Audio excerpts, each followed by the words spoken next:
Bien,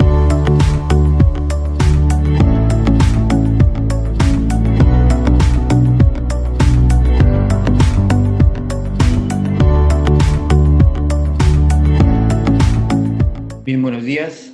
Nuevamente con los temas de ginecología en las telecapacitaciones del Hospital Cayetano Heredia. Bien, mi nombre es Martín Galosada, médico ginecobstetra del Departamento de Ginecobstetricia del Hospital Cayetano Heredia, y para hoy día estaba programada el tema de colposcopía. Vamos a dividir el tema de colposcopía en dos partes. La primera parte vamos a hacer una parte teórica, yendo hasta el proceso mismo del procedimiento de la colposcopía. Y en la segunda parte ya vamos a ver la aplicación para el uso de lesiones displásicas. O sea, ya ver lesiones displásicas, identificarlas, poderlas corroborar con patología y esas cosas, ¿ya? Bien. Bueno, pues ya sin más preámbulo, adelante con la presentación. Bien, como les pongo aquí, colposcopía, la primera parte, ¿no? Mi nombre, el hospital. Bien. Vamos a identificar la zona donde asientan las lesiones displásicas, que es el cuello uterino, y tratar de identificarlo un poco anatómicamente. Bien, el cuello uterino es la parte fibromuscular del útero, de forma cilíndrica o cónica, aquí, en esta zona, de forma cilíndrica o cónica, y que tiene una longitud entre 3 a 4 centímetros de largo y en promedio 2,5 centímetros de diámetro. En promedio, porque a veces puede tener una extensión mayor. Bien, es importante, como les digo, identificar las dimensiones, incluso en el momento en que se hace ecografía transvaginal, también es conveniente entrenarnos y precisar la longitud del cuello, sobre todo en esas pacientes. ¿Por qué? Porque todas esas pacientes con lesiones displásicas del cuello uterino son potenciales pacientes para realizar o un cono LIP o un cono frío, lo que implica en muchas pacientes una reducción severa de la longitud del cuello, con consecuencias en obstetricia, o sea, en pacientes con embarazo posteriores a los procedimientos, ¿no? Bien. El tamaño y la forma del cuello uterino varía según la edad, el número de partos y el momento del ciclo hormonal. Bien. Estas modificaciones, estas diferencias, se van a notar, como ahí precisa, en la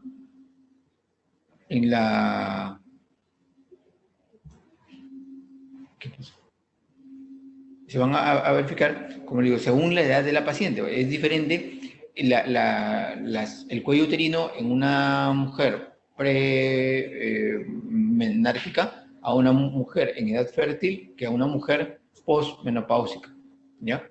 Ahora, el número de hijos también influye, sobre todo el número de partos vaginales. Porque estos partos vaginales van a poder producir modificaciones en la forma y en la hendidura del orificio cervical externo. Y también que sea una mujer en edad fértil, va a haber diferencias con una mujer en edad posmenopáusica, sobre todo en la zona de transformación, que es la zona que nos interesa evaluar y la que vamos, donde se asientan las lesiones displásicas producidas por el papiloma. Bien, es importante identificar dos zonas, la zona del exocervix y la zona del endocervix. Bien, la zona del exocervix, como se menciona ahí, es la porción del cuello uterino exterior al orificio externo, ¿no? Queda por fuera del orificio externo, ¿ya? Y aquí el orificio externo, toda la zona que está por acá, ¿ya? Y el endocervix es la porción del cuello uterino interior al orificio externo. Este es el orificio externo, esta es la zona del endocervix, ¿ya?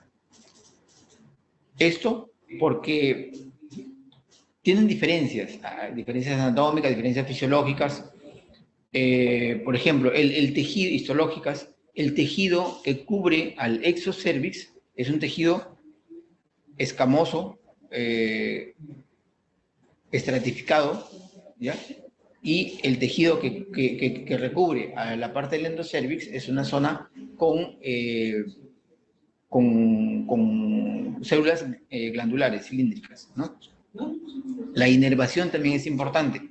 La inervación de esta zona es mayor, del cervix es mayor, en el endocervix, ¿ya? Que en el exocervix, lo que nos va a permitir hacer, colocar las pinzas que necesitamos para el procedimiento de la colposcopía e incluso tomar las biopsias. Entonces, esas condiciones van a ser posibles gracias a la poca inervación del exocervix, ¿ya? A diferencia del endocervix, que es ricamente inervado. Bien, el cuello uterino está recubierto por epitelio escamoso estratificado no queratinizante en el exocervix y por epitelio cilíndrico en el endocervix, ¿ya? Entonces, son situaciones diferentes, tejidos diferentes y incluso van a haber reacciones diferentes a las sustancias que se van a usar en la colposcopía. ¿Por qué es importante estos diferentes tejidos? ¿Por qué es importante identificarlo que un tejido es del exocervix y el otro tejido es del endocervix? Porque en la zona donde confluyen estos tejidos es la unión escamo-columnar. Vamos a ver acá. Miren, este es el tejido del exocervix, el tejido del endocervix, y aquí van a encontrarse la zona donde confluyen tejido del exocervix con tejido del endocervix. Por tanto, esta zona, la zona de la unión escamo-columnar, esta zona es la zona sensible a las lesiones por el papiloma y por tanto sensible a las lesiones displásicas o a las lesiones neoplásicas o cancerosas del cuello uterino. Entonces, es esa zona a la que nos interesa estudiar, es esa zona a donde apunta la colposcopía. Es esa zona la que nos va a permitir identificar o hacer el diagnóstico de lesiones que puedan estar en grado displásico, que es lo ideal, o en grado mayor. Bien, estos dos tipos de epitelio, ¿no?, van a confluir en la zona, en la unión escamo-cilíndrica o escamo-columnar también, ¿ya? Bien, aquí más o menos identificando los tipos de tejido. Células, como ven aquí, células basales, el epitelio estrato parabasal, el estrato intermedio y las células superficiales, con características propias cada una de ellas, y por debajo del estrato basal, la membrana basal, ¿no? Que también es importante cuando nos queremos hacer ya el diagnóstico, o sea, hacer el diagnóstico histológico de lesiones malignas, sobre todo, ¿ya?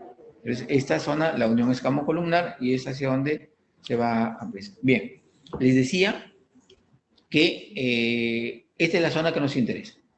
La unión escamo-columnar original y la unión escamo-columnar nueva van a determinar por el espacio entre ellas, el espacio entre ambas líneas, ¿ya?, la zona de transformación.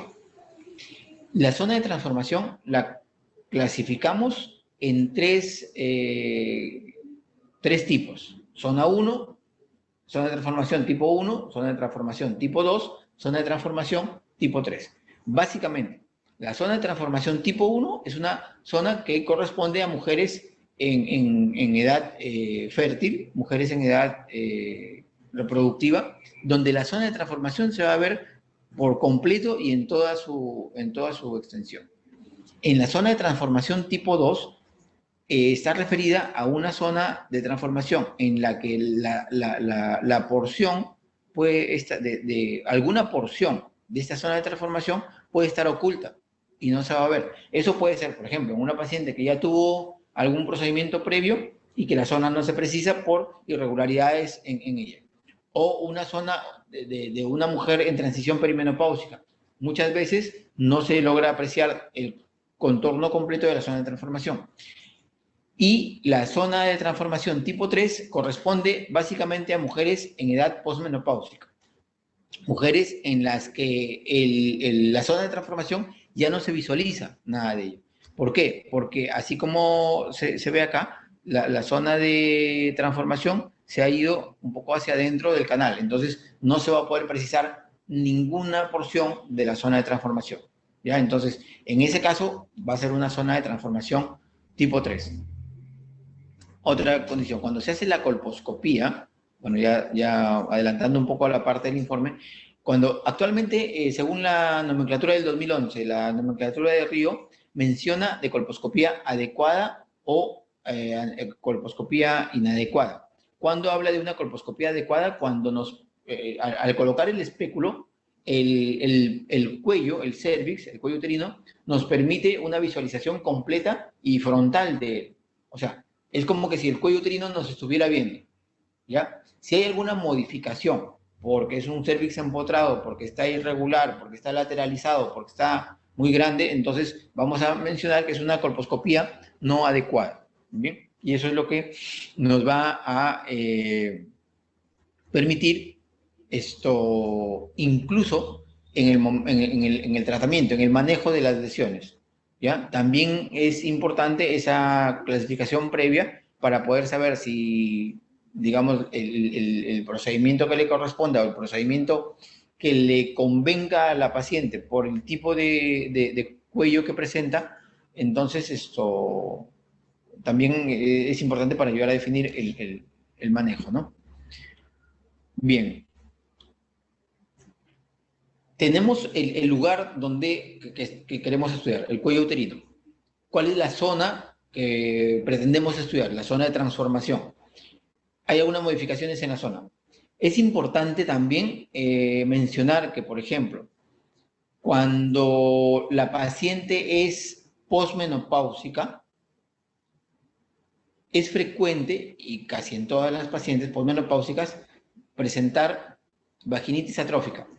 La vaginitis atrófica tiene un componente inflamatorio que también puede corresponder a la lesión por papiloma en sus diversos grados. Por un lado, eso. Por otro lado, el estado hormonal de la paciente posmenopáusica es diferente y por tanto la composición de los estratos de los estratos en el exocervix es diferente, ¿ya? Por lo que es necesario en toda paciente posmenopáusica hacer un tratamiento previo con estriol, ¿ya? Estriol en crema preferentemente, ¿ya? Estriol al 0.1%, bien. Hay varios esquemas para el tratamiento de una vaginitis atrófica. El que sugiero es el que tiene una dosis de ataque y una dosis de mantenimiento. Una dosis de ataque en la que se va a colocar 0.5 gramos de estriol intravaginal por 2 semanas continuas, todos los días por 2 semanas inicialmente, la dosis de ataque. Y posteriormente a las 2 semanas, igual, 0.5 gramos 2 veces por semana, hasta completar 2 meses. Este esquema plantea 2 meses de tratamiento, 2 meses de descanso y luego nuevamente 2 meses de tratamiento. O sea, intercala periodos de tratamiento con periodos de descanso. Bien, pero cuando la paciente tiene por lo menos la dosis de ataque, o sea, ya cumplió sus 2 semanas, después de ello, ya en la tercera o cuarta semana, ya se puede realizar la colposcopía sin ningún problema. Bien. El otro elemento y el principal elemento que produce o que es de motivo de estudio es el virus el papiloma, que es quien causa las lesiones, ¿no?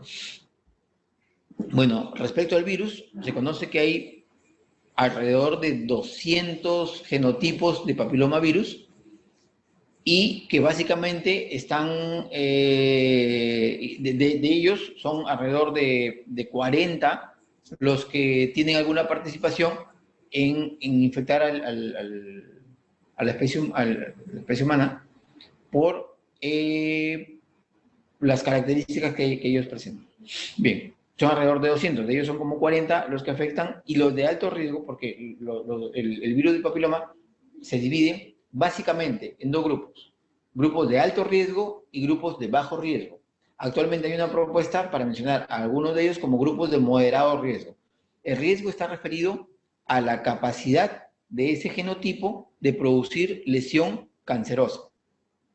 Bien, entonces, el virus papiloma es básicamente un virus de ADN circular de doble cadena de aproximadamente 8.000 pares de bases.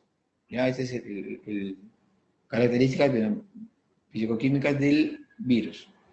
Pertenece a la familia Papoviridae, no poseen envoltura y tienen un diámetro aproximado de 52 a 55 nanómetros. Las partículas virales están compuestas por una cápside proteica, la parte, o sea, la parte que lo recubre, no es una envoltura, la parte que lo recubre, conformada en un 95% por la proteína L1 y en un 5% por la proteína L2.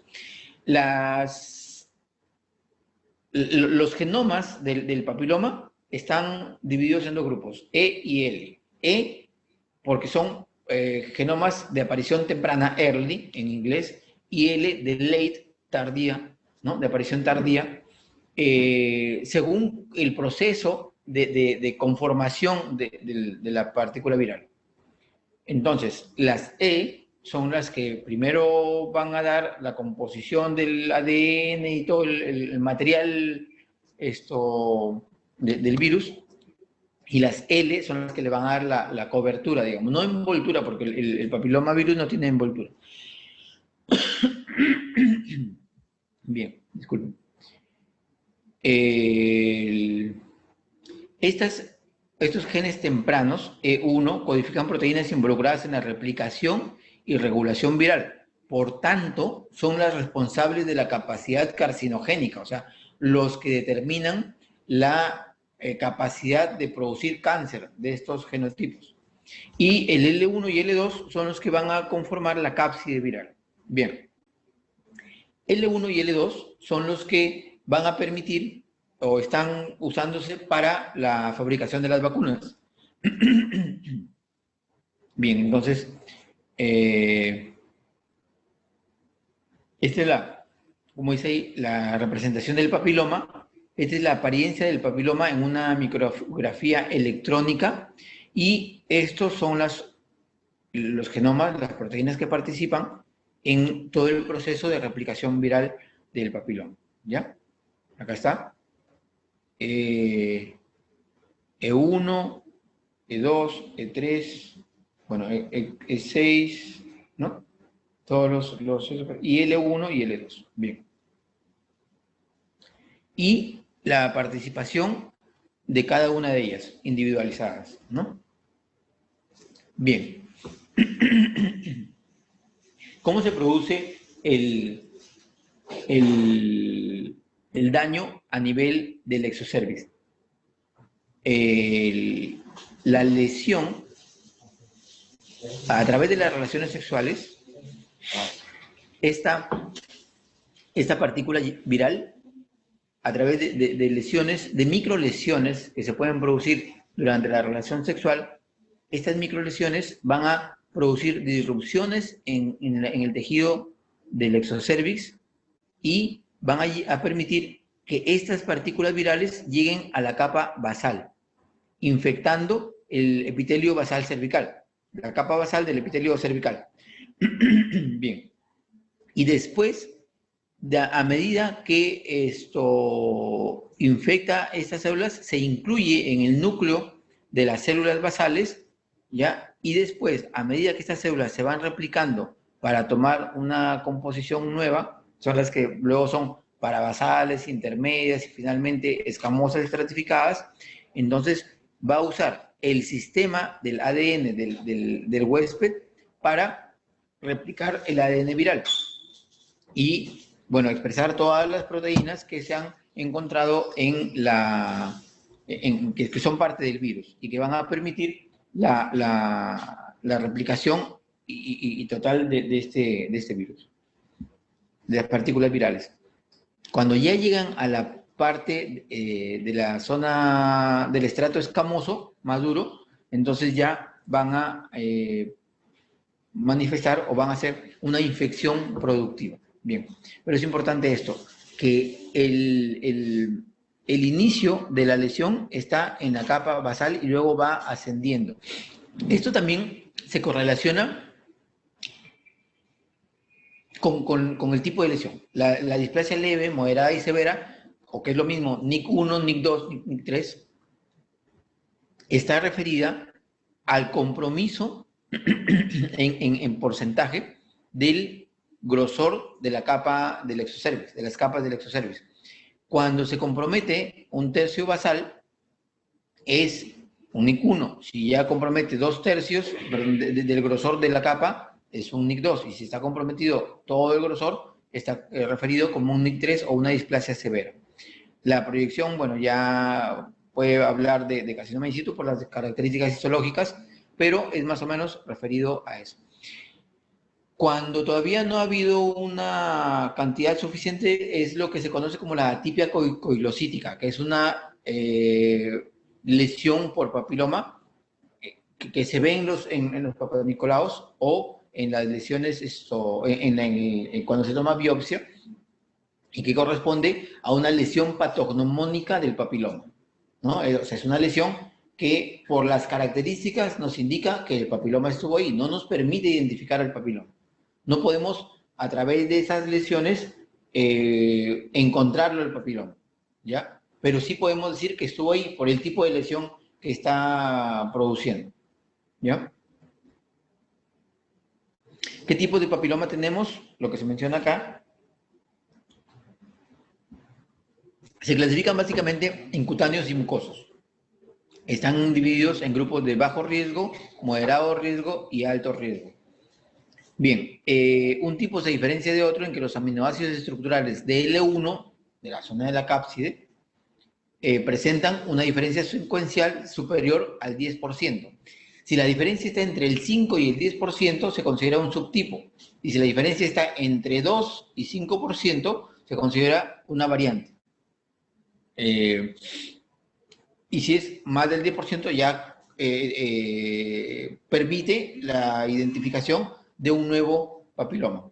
Por cierto, el número asignado a los diferentes genotipos del papiloma corresponde a la aparición secuencial de ellos, al descubrimiento secuencial, según cómo se han ido obteniendo las secuencias de los papilomas, según cómo han ido apareciendo, según cómo se han ido determinando, es el número que le corresponde, ¿no? Actualmente ya están casi cerca a los 200 genotipos de papiloma.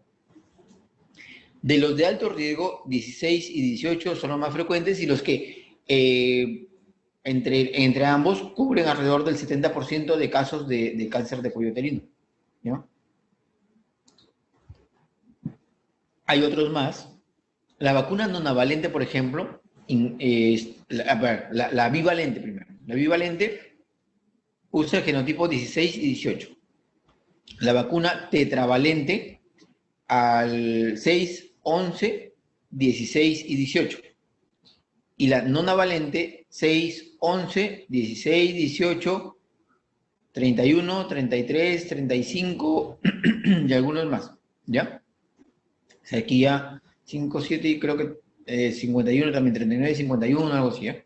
Pero son 9 genotipos que están, y esa es la vacuna que se está usando actualmente. Bien. Las vías de transmisión del papiloma, o sea, cómo llega el papiloma hasta la zona donde produce las lesiones. En este caso, lo que estamos estudiando en este momento es cómo llega al cuello del útero. Y la principal vía de transmisión es la vía sexual, ¿ya? Es decir, a través de las relaciones sexuales, cuando se tiene relaciones sexuales, se producen microlesiones, lesiones microscópicas en el cuello del útero, que permiten el ingreso de partículas virales siempre que, en este caso, el compañero sexual de esta paciente esté contagiado con el virus del papiloma. Bien. Por tanto, la vía sexual es el factor de riesgo más importante, ¿no? Es alrededor del 99%, 99 punto y tanto por ciento. Ya. Ahora, Si la pareja, si la mujer que está, que es portadora de una lesión por papiloma, en sus diversos grados, ha tenido un solo compañero sexual, entonces, indefectiblemente, no hay mucho que buscar, ¿no? No hay mucho que indagar. O sea, esa persona que ha sido su única pareja sexual es quien le ha contagiado el papiloma. Pero si ha sido más de una pareja sexual, no es posible determinar cuál de sus parejas sexuales ha sido quien le ha transmitido el papiloma. ¿Por qué? Porque el periodo de incubación varía mucho, puede ser semanas, meses o años, hasta décadas, ¿no? Para que la lesión aparezca. El periodo de incubación, desde el momento en que se infecta la mujer, ¿no? Hasta el momento en que hace lesión, ese periodo de incubación puede ser semanas, meses o años, hasta décadas está descrito. Esto aparentemente debido a una teoría que habla sobre la latencia del virus. Más o menos, para que tengan una idea. Cuando la persona ha tenido herpes, puede volver a aparecer en forma de lesiones herpéticas a nivel del labio. Y eso se puede verificar en pacientes que tienen episodios o momentos en su vida, en su salud, en que las defensas están disminuidas, o por enfermedades que comprometen sus defensas, o por algunos otros episodios. Es frecuente en pacientes que han tenido fiebre, malestar, cama y todo eso, que aparezcan lesiones en esa zona. Bien, pero una vez que la persona se recupera y logra estar ya saludable, las lesiones van a desaparecer, ¿no? Porque tienen un proceso normal. Pero si en otro momento se repiten las condiciones como para que la paciente o la persona tenga su inmunidad disminuida, las lesiones van a volver a aparecer. ¿Ya? Entonces, ¿qué nos dice estos eventos? Que los virus están en la zona, pero mientras la inmunidad de la persona sea suficiente, no se van a manifestar. Pero si la inmunidad no cumple su papel o no puede contenerla, las lesiones van a aparecer. Algo así sucede con el virus del papiloma. Es decir, que mientras la inmunidad pueda contenerlos, la lesión puede demorar en aparecer. ¿Ya? Eso explicaría la aparición de lesiones por papiloma en pacientes, por ejemplo, con enfermedades inmunológicas, ¿no? O la aparición después de años, o pacientes que fueron curadas, por ejemplo, operadas, histerectomizadas, en su seguimiento todo normal, incluso seguimiento con colposcopía, y no hay ningún tipo de lesión, ¿ya? Pero después de algún tiempo vuelve a aparecer la lesión, ¿no? O pacientes que han estado sanas y de pronto, casos de pacientes que dicen, pero yo no tengo relaciones hace 15 años, hace 10 años, mujeres que por alguna situación personal no han tenido relaciones durante un tiempo prolongado, sin embargo, han presentado lesiones por papiloma después de ese periodo sin relaciones sexuales, ¿ya?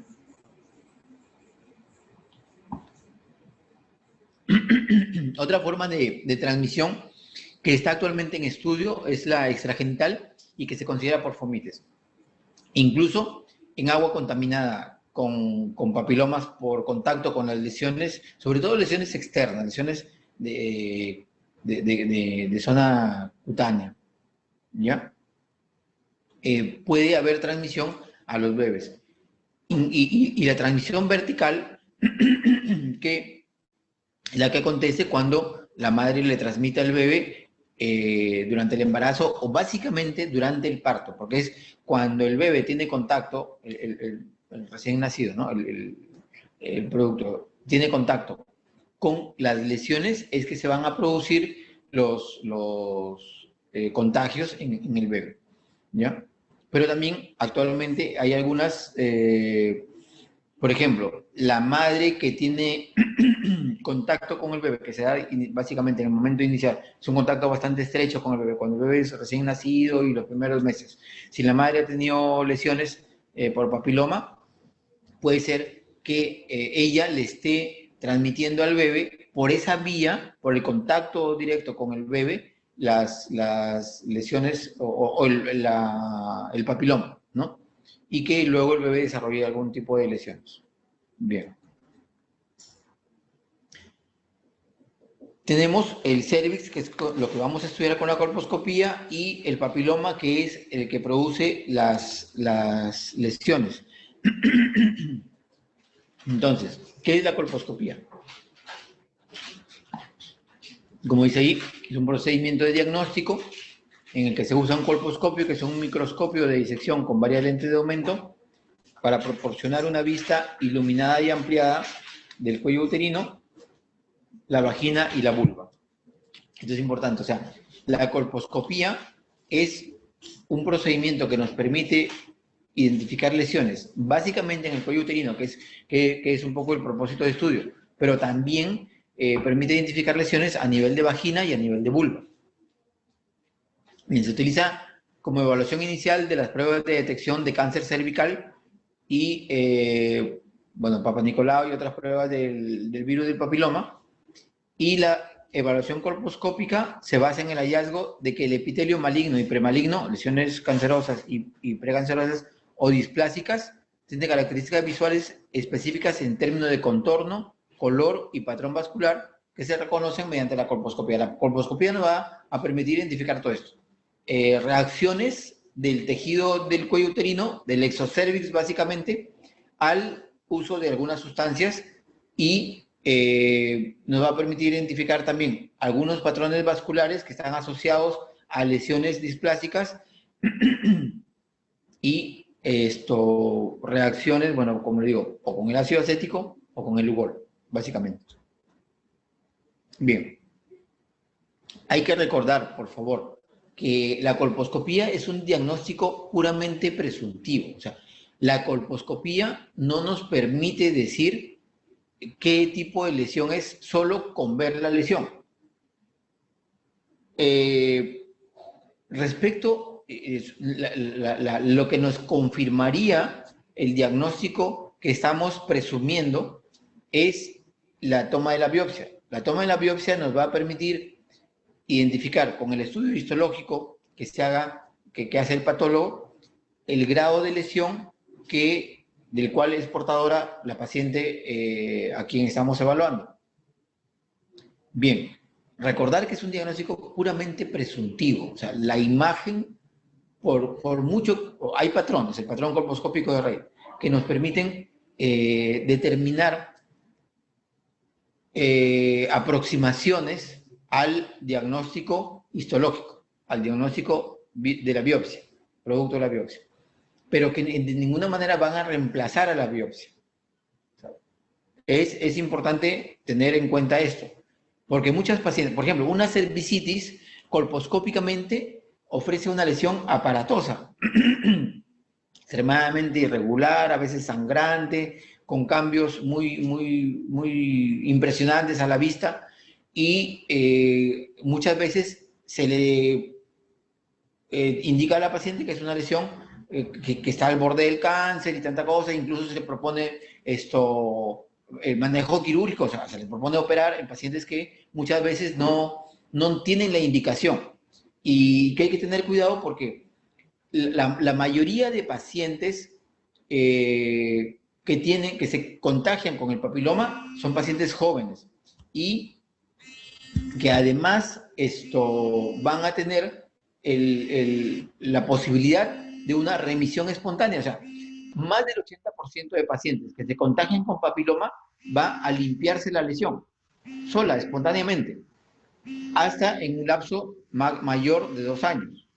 ¿Ya? Entonces, si le damos el chance a la paciente, probablemente no necesite ningún tipo de tratamiento, más que el control que se le hace en su seguimiento con Papa Nicolau cada 6 meses y su colposcopía cada año, que es lo que está indicado según los protocolos. Entonces, hay que tener en cuenta eso, porque ya se mencionaba en el curso de colposcopía de la sociedad, están habiendo en muchos casos hasta mutilaciones del cervix. ¿Por qué? Porque se les hace cono lip o incluso hasta cono frío en pacientes menores de 25 años, en quienes hay que tener un diagnóstico muy preciso y muy exacto para poder intervenir quirúrgicamente. porque si no, estamos haciéndole un daño a la paciente. Tratemos de difundir esto porque esto sí es importante. Muchas veces la paciente, por la información que recibe de quien la atiende en la primera vez o la información que recibe al buscar en la internet, entonces no es una información de todo completa, es una información inexacta y que esto las predispone a ese tipo de eventos, a ese tipo de manejos. Bien, también hay que recordar que el tratamiento para el papiloma no incluye ningún fármaco, es decir, no incluye pastillas, no incluye ampollas, no incluye cremas, no hay óvulos, no hay gel, no hay spray que se use para el tratamiento en sí del papiloma. El único manejo que corresponde es, si la lesión es persistente o progresiva, el manejo quirúrgico.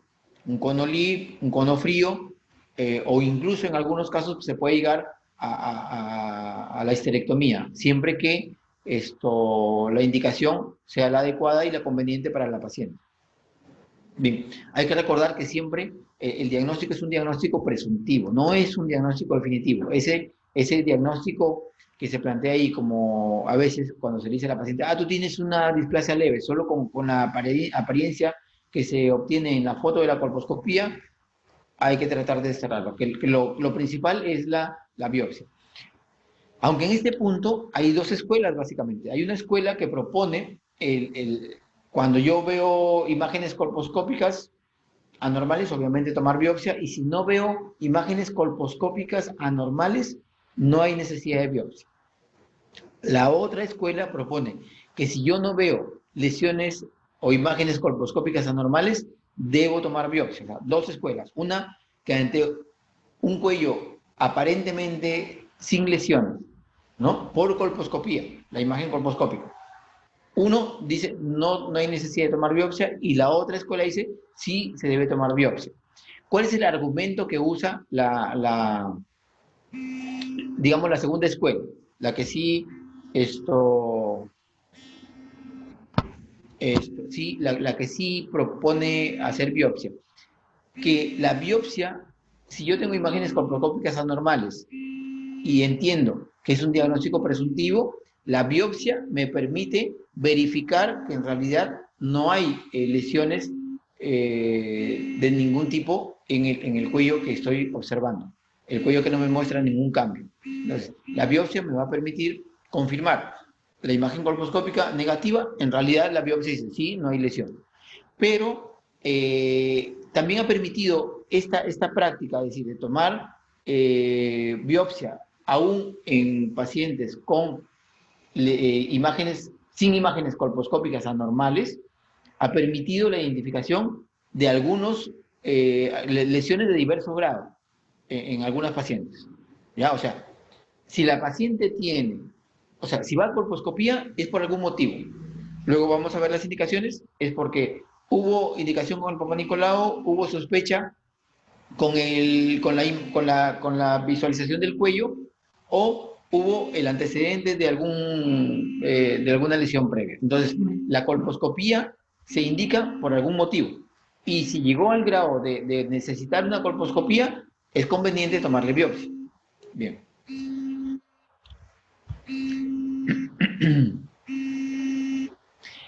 Aquí vemos las indicaciones para colposcopía. Papa Nicolau positivo, por cierto, hoy día se celebra el 136 aniversario del nacimiento de George Papa Nicolau, quien hizo posible esta prueba de Papa Nicolau. Bien. ¿Cuándo se indica una colposcopía? Cuando la prueba, el Papa Nicolau ha salido positivo. Hay un ASCUS, que es un diagnóstico incierto de las células epiteliales, un ASGUS, que es un diagnóstico incierto de las células glandulares. Cuando tengo duda de si es una lesión de alto grado, cuando es una lesión de bajo grado o una lesión de alto grado. Cuando tengo una inspección visual con ácido acético positiva, ¿ya? Entonces, también es una manera o es una indicación para colposcopía. Cuando tengo impresión visual con Lugol positivo también, o sea, También he encontrado cambios sospechosos y, por tanto, la necesidad de indicación para colposcopía. Las lesiones en el cervix, lesiones que pueden ser causadas por una cervicitis, la mayoría de las veces, pero que también pueden ser causadas por algún otro, por el papiloma, y que cuando yo examino a la paciente, me da la impresión de que esa lesión debe tener alguna relación con papiloma, ¿ya? Y sin embargo, a pesar de que he tomado Papa Nicolau, me sale negativo. Recordemos que el Papa Nicolau es una prueba de screening que está con la sensibilidad. Actualmente hay estudios que cuestionan su validez por la sensibilidad que está reportándose como baja.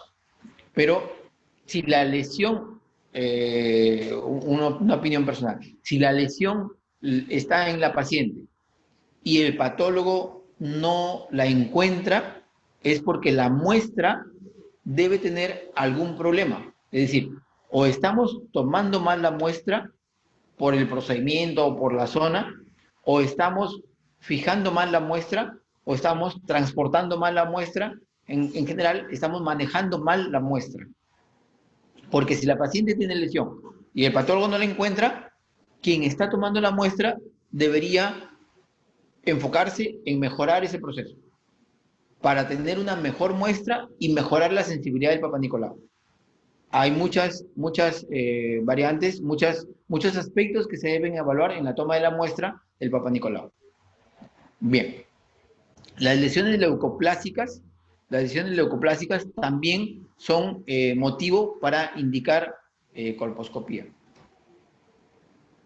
Las lesiones de inflamación severa por 3, ¿a qué se refiere? Hay que poner un poquito de atención en esto.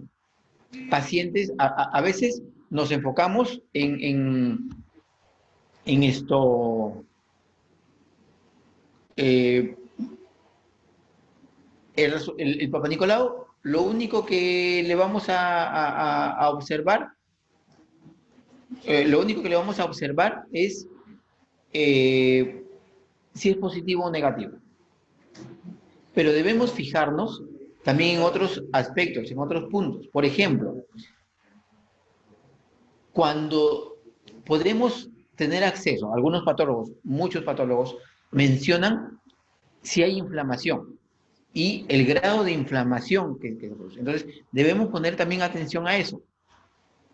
Si hay lesiones, digamos infecciones de algún tipo, que también se pueden, en algunos casos, algunos patólogos lo mencionan, o encuentran hongos, o encuentran tricomonas, diferentes, ¿no? Bien, entonces, o en algunas pacientes que sin necesidad de ser postmenopáusicas, por efecto de los anticonceptivos que usan, van a encontrar modificaciones en su perfil hormonal del Papa Nicolau. Entonces, necesitan algún manejo previo para poder tomar una buena muestra. Bien. Pero el Papa Nicolau no debemos resumirlo a leer la primera línea que dice negativo o positivo. No, busquemos más información en el Papa Nicolau. Esa información nos puede ayudar. Y uno de los puntos que ayuda es el grado de inflamación. Si yo tengo una mujer que ha tenido Papa Nicolaos seriados, 3 años, por lo menos, negativos, pero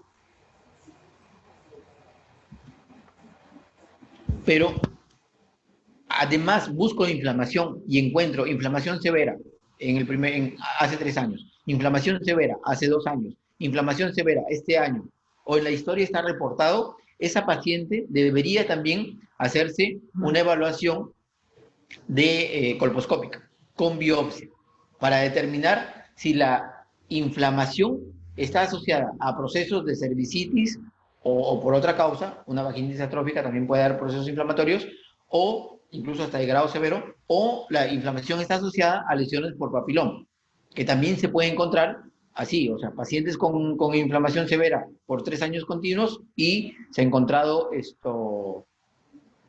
lesiones por papiloma, también de diverso grado. Bueno, calidad insatisfactoria persistente, si tomamos una muestra de Papa Nicolau, y no nos da una muestra adecuada, entonces en ese caso deberíamos hacer una colposcopía. En pacientes para seguimiento, o sea, pacientes que ya se tiene como antecedente la lesión previa y que simplemente estamos haciendo un seguimiento, pacientes con NIC 1, NIC 2, NIC 3, ¿no? O pacientes operadas también. Ya. Bien, ¿qué materiales se van a usar? Lo que se menciona aquí. Aquí hay, o se puede usar una pinza Fester o se puede usar una pinza Bosseman. Personalmente prefiero la Fester porque es una pinza más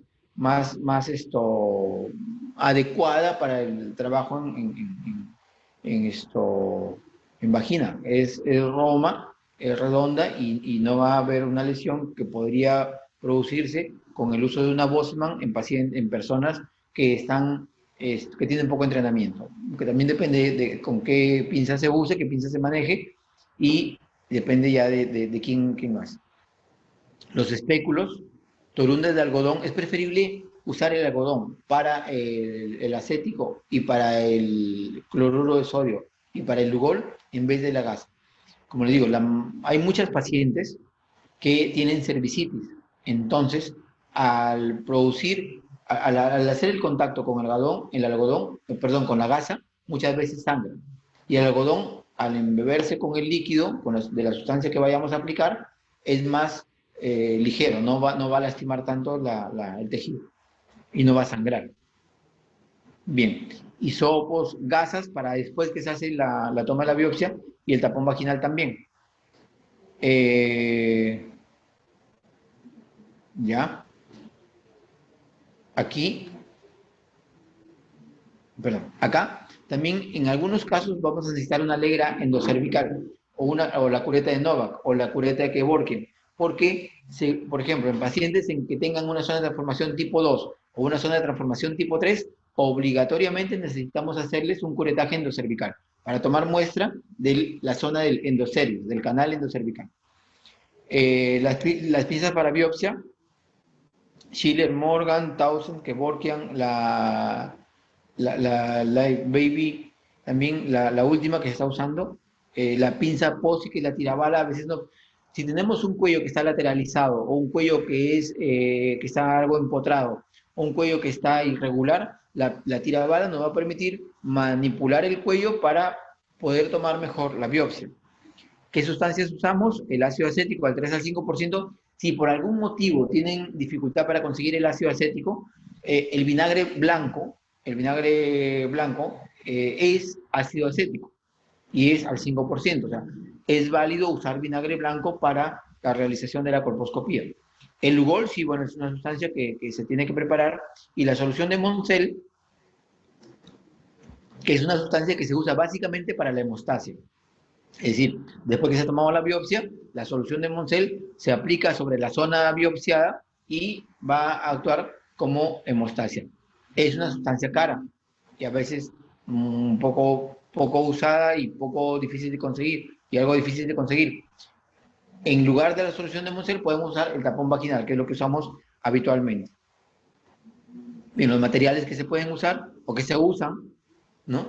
Tengamos todo a disposición cuando se va a hacer el procedimiento.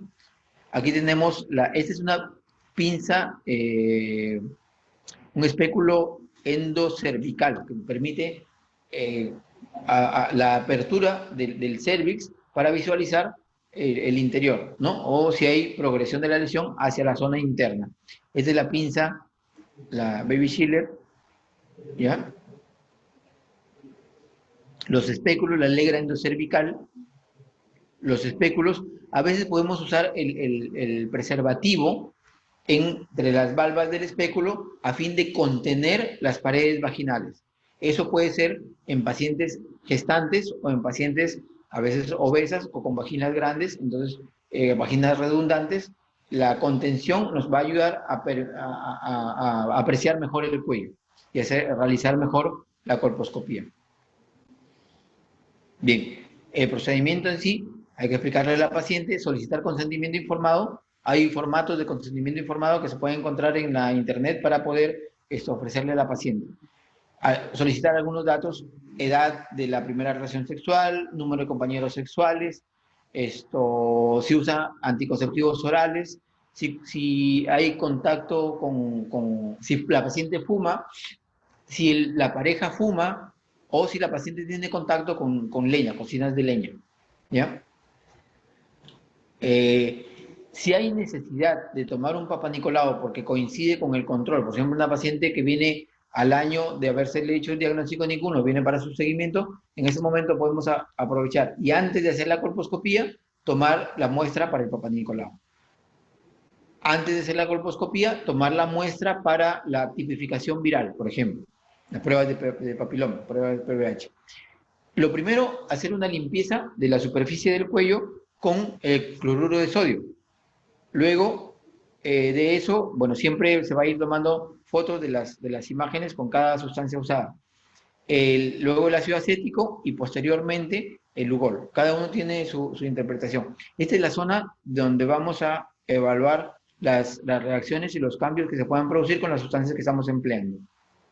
Bien, luego hay que tomar las biopsias que correspondan, que sean necesarias, el legrado endocervical si está indicado, el uso de la solución de Moncel o el tapón vaginal y explicarle a la paciente qué es lo que hemos encontrado y que anotar lo que hemos encontrado, ¿no? Para después, cuando tengamos el resultado de la biopsia, de la patología, podamos corroborar con lo que habíamos evaluado previamente.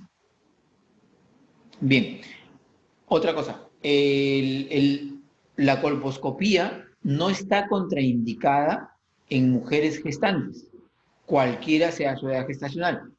Ahora, es importante en mujeres gestantes hacer Papa Nicolau. Y si hay sospecha de lesión, indicar colposcopía. Y siempre es conveniente hacerlo lo más temprano posible.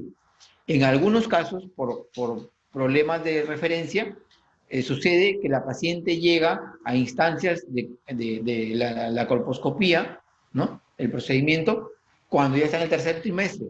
Y en muchos casos, ya a término. Entonces, si la paciente tiene una indicación para colposcopía, hacerlo pronto, temprano. Idealmente en el primer trimestre del embarazo. Y siempre proponerle a la paciente hacer el Papa Nicolau tempranamente en el embarazo. Salvo que tenga algún Papa Nicolau, bueno, pues confiable o ya previo, pocos meses antes del inicio del embarazo. Bien. Como les dije, el propósito es, en esta ocasión, hacer una parte inicial teórica para luego hacer revisión de algunos otros aspectos de la colposcopía. Bien. Bueno, gracias. Bien, muchas gracias por su atención. Posteriormente se va a comunicar la fecha para la parte complementaria de este tema. Muchas gracias. Cualquier consulta, ahí he dejado mi correo. Cualquiera que lo necesite o quiera alguna información, ahí se la puedo brindar. Muchas gracias. Buenas tardes.